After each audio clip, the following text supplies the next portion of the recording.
Cio famiglia di grazia. I'm working on my Italian fluency. A scripture prayer that I prayed for many years in my early days of ministry is found in Psalm 119, verse number 18. Open thou mine eyes that I may behold wondrous things out of thy law. Many revelations can be yours as well through this particular prayer.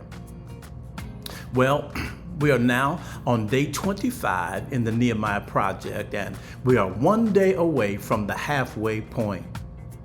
Our reading today brings us back to chapter 12, which in summary is about celebration, dedication, and worship.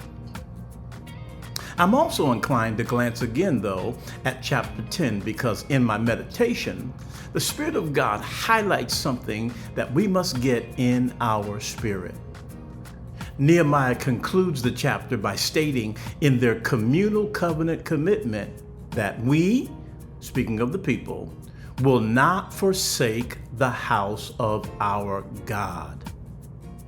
This agreement was acknowledging that the epicenter of the restoration project was the house of God.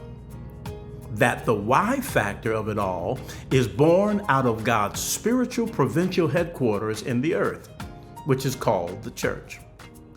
The tithes, offerings, and first fruits, as well as the committed people, would be the resources that ensures that God's house is fully supplied to provide all of the services that glorifies and honors God.